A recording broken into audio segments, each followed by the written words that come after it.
Greetings, book lovers everywhere. I'm E-Train and welcome back to E-Train Talks. I'm E-Train, an 11-year-old avid reader, literacy advocate, interviewer, podcast host. And I've got to say, every day is an adventure on E-Train Talks, and today's no different, because today I get the chance to sit down, virtually, and chat with the multi-talented, award-winning Canadian author and filmmaker, Hart Snider.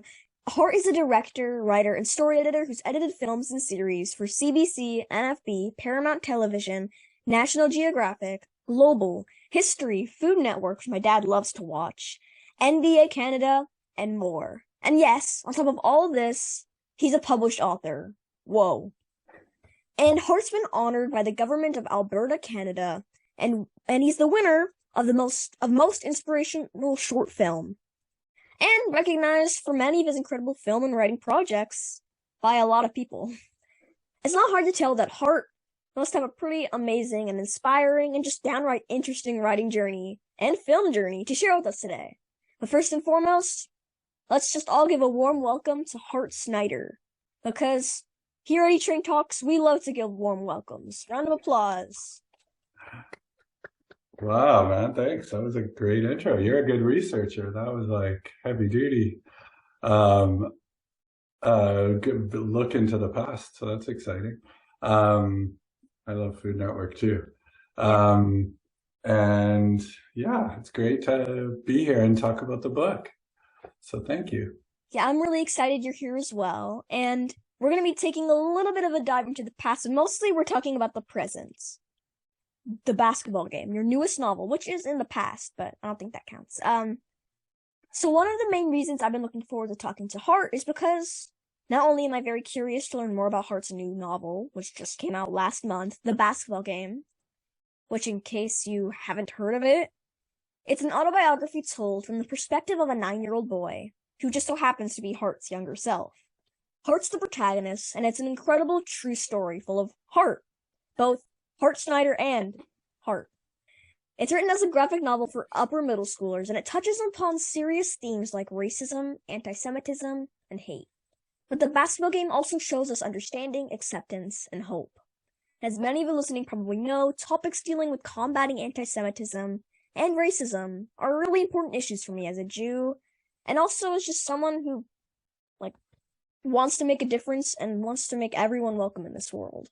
So anyway, I'm just really happy to be talking to Hart, and I'm just so happy that he wrote The Basketball Game, because it shines a light on important topics, and it's just also a really interesting read in general. I had no idea about any of the events that happened in The Basketball Game, but now I'm educated and I want to learn more. And that's why Hart Snider is here today, to teach me and all of you. So the first question is, before we get into the story behind your novel, will you share a bit about your writing history? Did you like to write as a kid? And if you didn't, what age did you really start writing? Wow.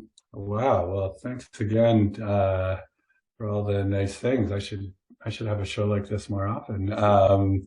It's exciting to share this story, especially as a book, because it originally started as a film. And so it's a story I've been telling for a long time. It's exciting as a book because it's finally got the whole story, and any questions that people had from the film, I got to think about how to include everything into there. I love and I always have loved comics, and that was my entry point into reading. I taught myself to read with it was like the secret origins of all the Justice League mini comics that I got given at some point when I was really young, and obsessively looked at them until that was how I learned how to read. And so I've always loved comics and thought about the writers of comics and how much fun they must have. So it's always kind of been a dream of mine, going way, way back, to eventually write a graphic novel or a comic. But crazy path, not a straight line for me to be type of story. With writing, it was always actually really tough for me, and I never did very well in school. Eventually, years later, I found out that I have learning disabilities in reading, writing, and math, which was probably the hardest one in school. But me eventually becoming a writer is also kind of a long, not the journey you would expect. And weirdly, it was once I started using computers as a way to not only like people always had trouble reading my writing, and when they could see it on a screen or print it out, it became much easier. And I also learned to cut and paste my ideas and be able to tell the story I wanted in a way that wasn't crossing stuff out and drawing arrows and erasing and whiteout and all this stuff that I found frustrating, and I would usually just give up. And so my writing journey really took off once I had a way to kind of work with my ideas. And I studied it in university. I took creative writing and started writing short stories. I've always been interested in autobiographical stories, and I've always been drawn to graphic novels that are someone's personal story, what they call graphic memoir. And it's reading comics. What I didn't know was also teaching me the language of film and of cinema and of TV, because it's really the exact same thing. It's a storyboard of like, how do I put pictures in order to help tell a story? And so as much as I was driven to writing, I was also got really interested in film and kind of had a whole career working in film and making films. And the fact that this story led to me adapting it into a book really kind of brought everything full circle for me. Well, I've never really thought of comics as storyboards for movies, but now that I think about it, they really are. Yeah. And that's why there's so many adaptations, because you can kind of see proof that like, oh, I feel like I'm in this world and the characters look like this, and it's a totally different style than just having, descriptions. You can really see the flow and the pace, and you can make it exciting in different ways, different tools to use. But it lends itself really well. But the thing is, and this is very me, I did it backwards. Everybody else goes from a graphic novel to a film, and I took a film and made it into a graphic novel.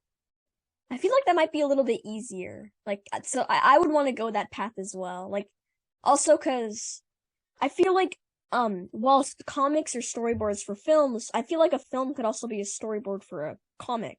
So. Yeah, well, this one did. And it was a way to give, like word balloons and the narrator, like you had so many more options than in telling a film where I was the only voice of in this film. Yeah. And now all of a sudden anyone could talk, which is very exciting.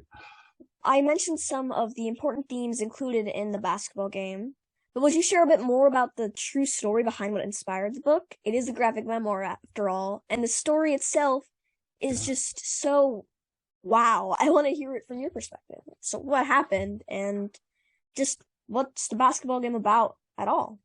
Okay, well, it goes back to the year 1983, and I was 9 years old and going to camp for the first time. In my case, it was a Jewish summer camp.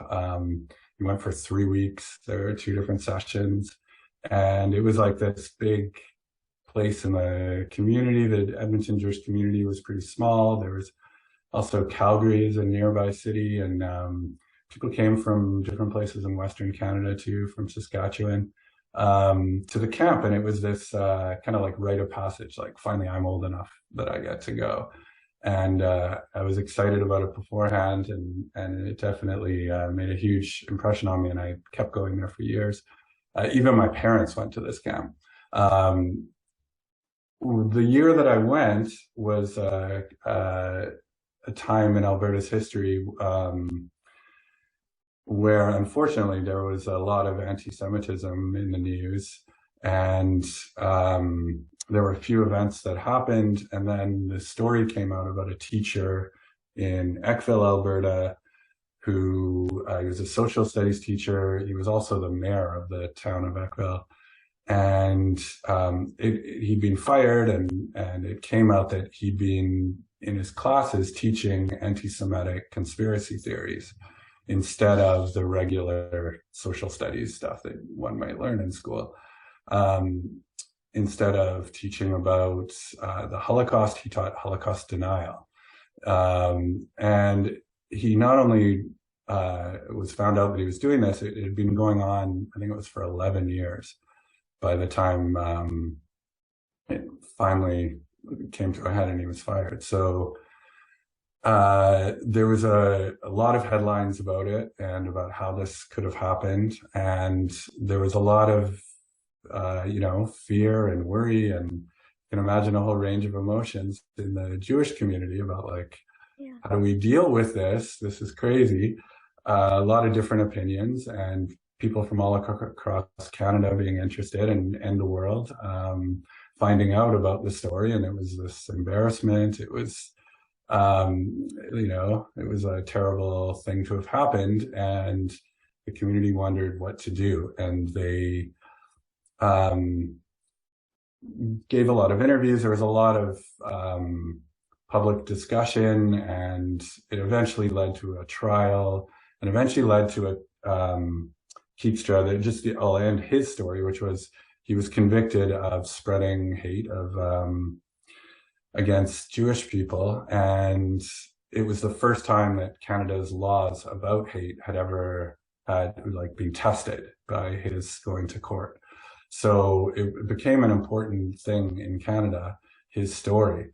But outside of all the media attention and this being eventually becoming part of Canadian history, off to the side, the camp director got together with some of the parents in Eckville and the principal and the Jewish community in Edmonton and Calgary, and they started talking about what can we do to make this better.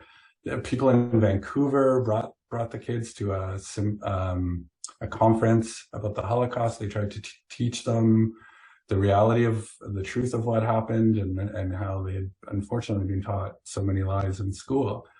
And at camp they decided, let's bring anyone that from Eckville High to Camp BB, and we will have, outside of any cameras or anything, we'll have a day of fun and fellowship, they called it.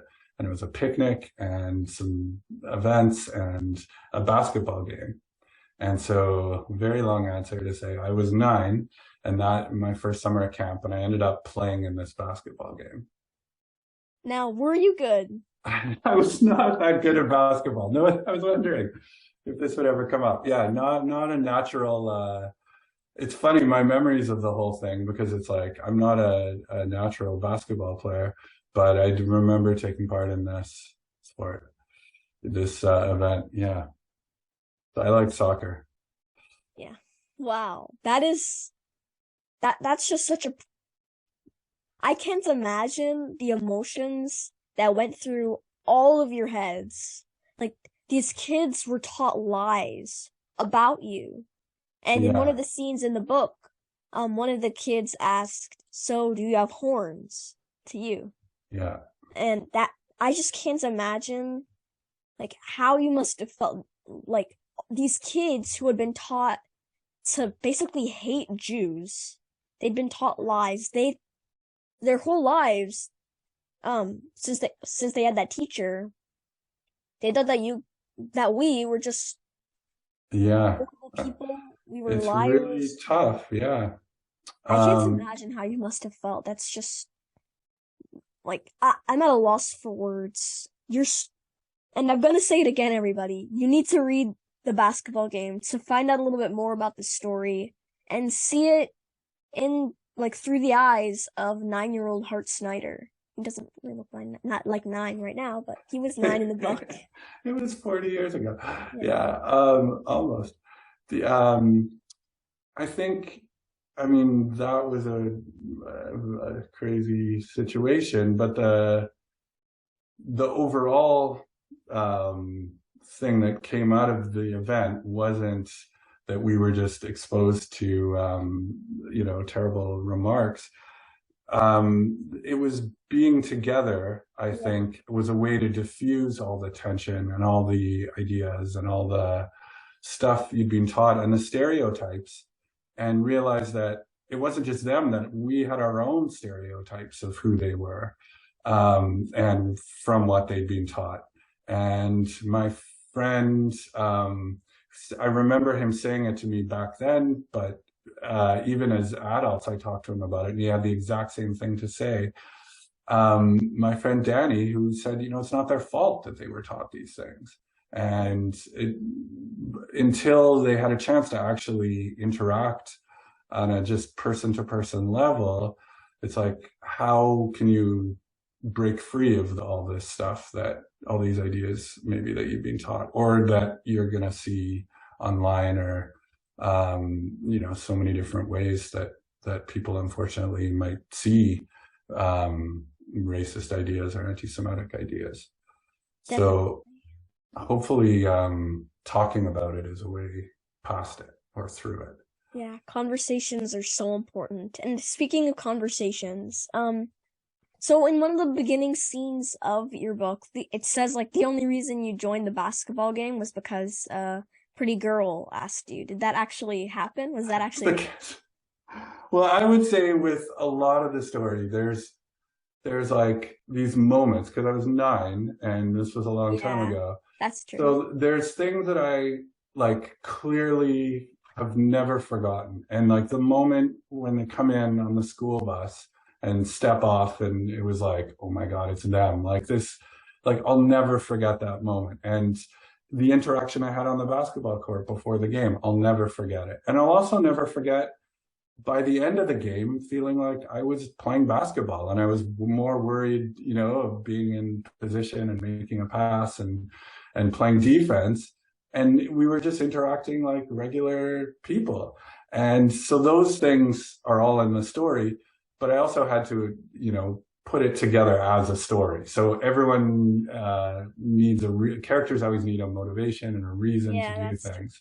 And so me at 9, I was trying to think what are ways that I would have signed up for a thing like this, because it's just, it's not, if I'd known the full extent of it, I probably wouldn't have done it. But I wanted that idea to be in the story. Well, I'm really glad that you added that idea, and I'm just so, I honestly, I believed that was what happened. So, like, it does sound something like a 9-year-old would do. Yeah.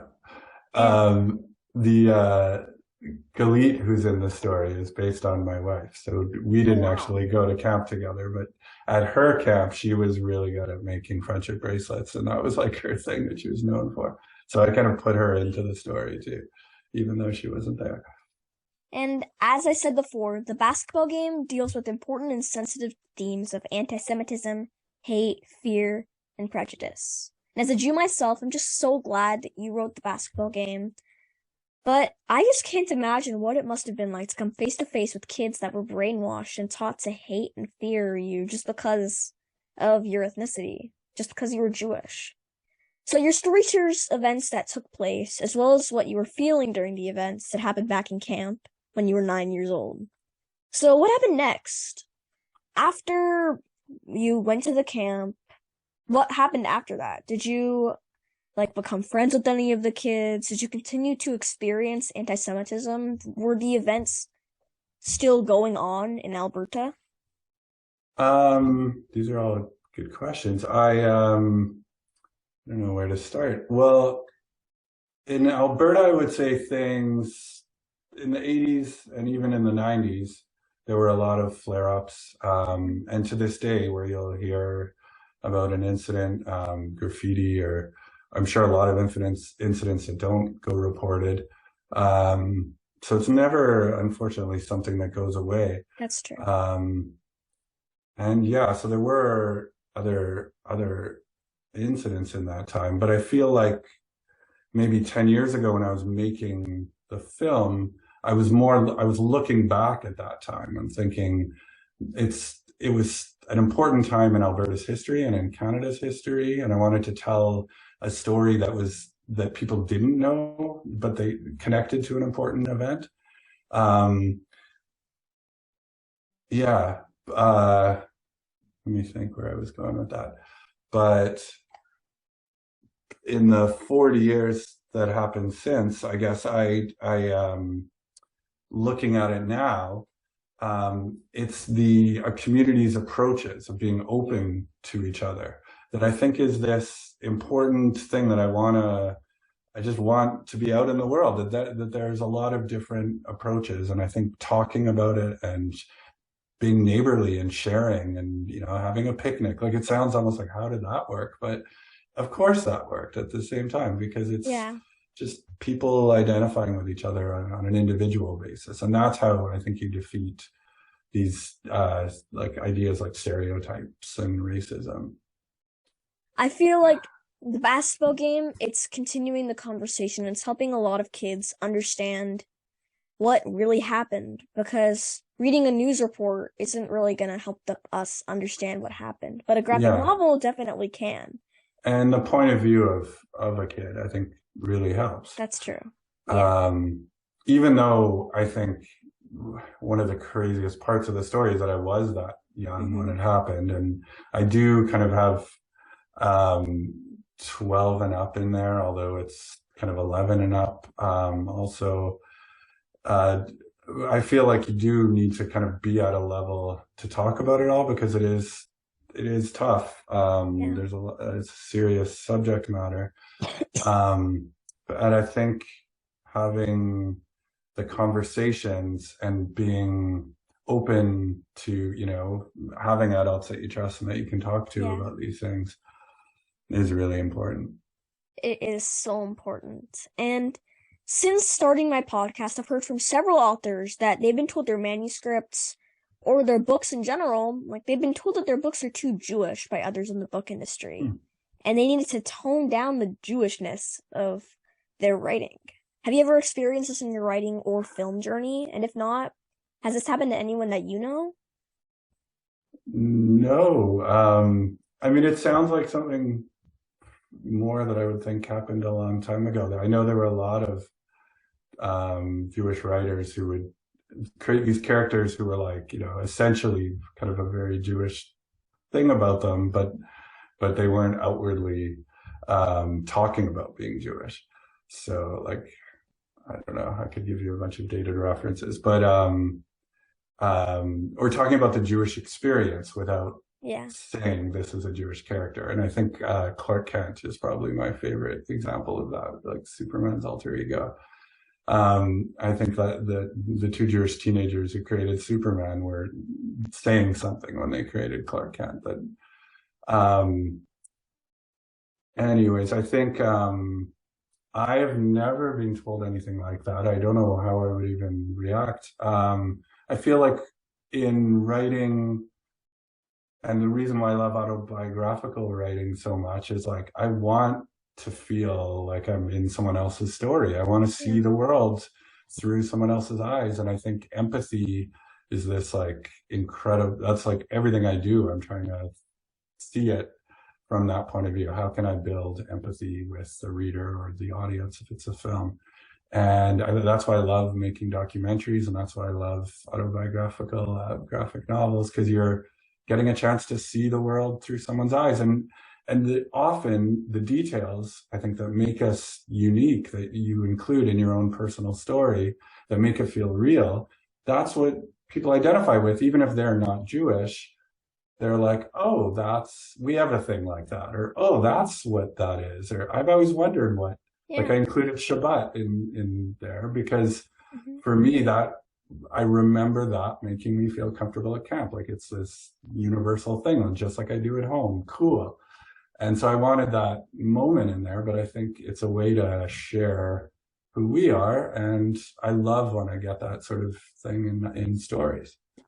I'm pretty sure that you're the first filmmaker I've had on my podcast, and I know listeners, and myself included, would love to hear about your journey into filmmaking.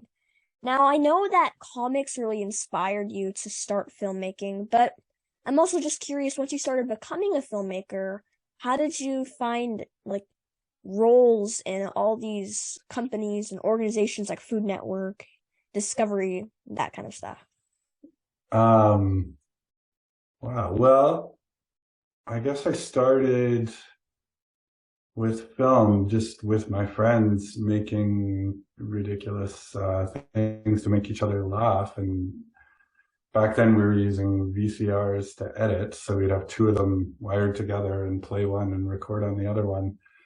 It was not simple. I mean, And to sound really young, but what is a yeah, but VCR? what is a VCR? I knew that as soon as I said it. I'm like, it's old.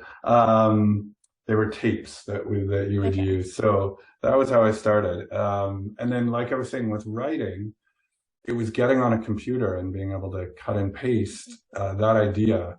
My mind is very kind of non-linear, and I'll be like, what if I have this idea and I put it here, and then, hey, what else is over there? And I've like, it's kind of from having learning disabilities and ADHD, it's just the way things work. But cutting and pasting words for a story, it was very much the same to do that with film. As soon as it was on a computer, I could move the pieces around. And so I took to film editing very quickly. And um, it's something that I've done. I went to school and studied creative writing, also studied animation, and I also studied communications. And that was my specialty was film. And so I've continued to do kind of all three things.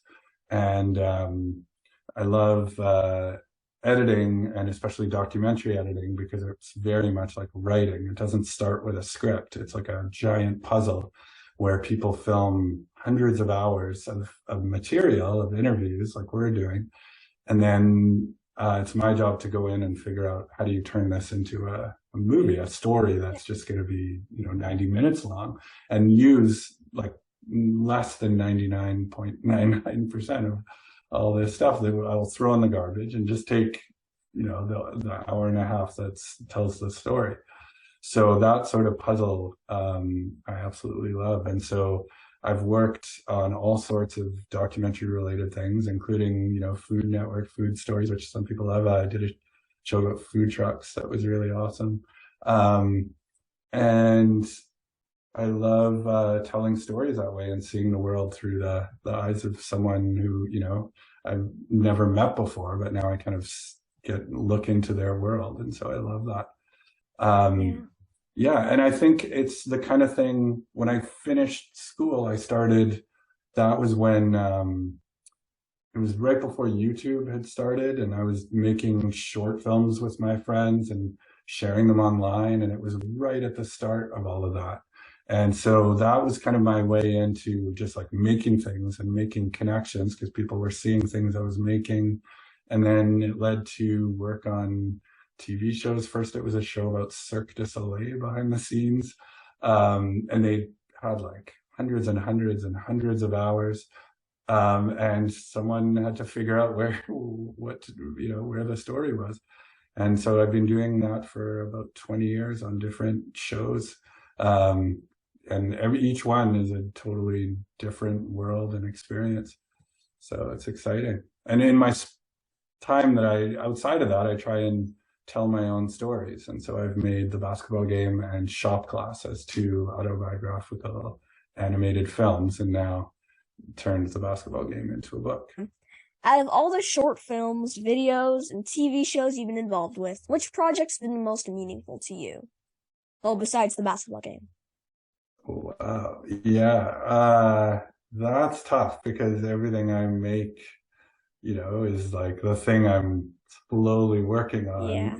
usually for months. So each and every single time I make something, I'm like, this is my favorite. This Yeah. one is the Makes best thing sense. I've ever done. And then I'll go on and do something else. So it's tough. But the ones that have really connected with audiences or been attached to some bigger thing in society are the ones that I really care about. So the Basketball Game and Shop Class, because they're my own stories, and Yeah. because when they go out, there's this kind of built-in community that was there also, and they love that I'm kind of bringing everybody back to that moment and sharing their own memories of it. So those are really special. And I've written a couple documentary features and edited that are really important because they I don't know, they get seen and it's fun to share Yeah. the creative stuff you do. Yeah, but I can't name them or I'll feel bad. What are you currently working on? Are you working on any short films? Maybe some shows for TV shows, or maybe another graphic novel? What are you working on at the moment that we can look forward to? I'm always working on a film. The one right now is about grizzly bears.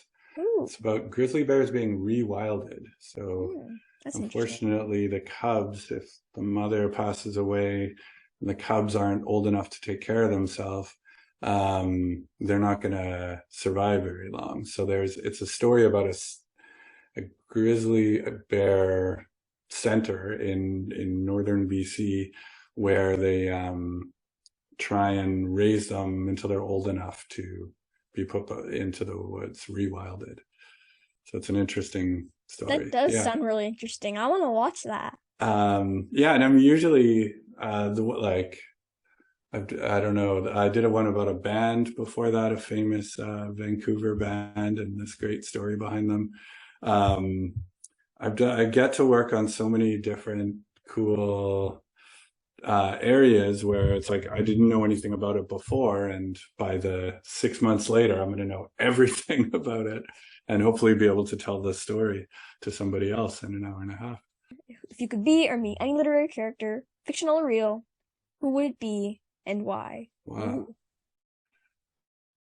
I thought about this. I've thought about this before because I love comics so much. Yeah. But I'm always like, where would my place be in this universe? Like, if I'm hanging out with Spider-Man, who I love, what's going to happen? Because I've read all the Spider-Man team-ups, and it's usually like you get attacked by a supervillain, and I don't do well in those situations. So I don't know if that's really, if I think about it, where I want to put myself in this scenario. Maybe you can meet Peter Parker. So that's the thing. It's more like a Peter Parker, like background character at the Daily Bugle, or for a while, Superman worked instead of at a newspaper, it was at a TV news. Like I could be the editor there, and I could be the one who discovers, hey, take off the glasses. He looks just like Superman. So I think I could fit in somehow. Maybe if I was like in the secret identity part. But fictional character of all time, if I'm truly honest, like deep down, it's probably Clifford the Big Red Dog, who I have always loved. I love dogs, and if I could hang out with a giant dog, I think I'm done. No one else would come close. And thank you so much for joining me today, Hart. For sure. From the bottom of my heart. I think that people have told you that pun quite a bit. I've heard a lot of puns. I cheer for Hart puns when I hear them, because then I know I'm not alone. Yeah. And I'm just so grateful you shared your story with the world and were able to share your journey with me today. The basketball game is so important, everybody. It's hard to believe that people are still spreading such lies and prejudices all around the world, even in this day and age. But it's so comforting to know that there are ways that we can tackle these problems, that we can make a difference, and not spread hate, but spread love. Make love, not hate, as the great John Lennon and other people said in the 1970s.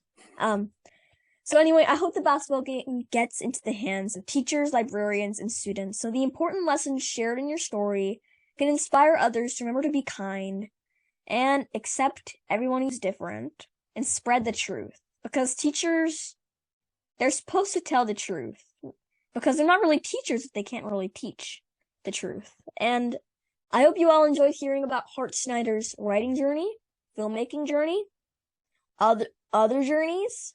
He has a lot of journeys. And just thank you so much for joining me, everybody. Thank you so much for joining me today, Hart. And I'll see you in the next one, everyone.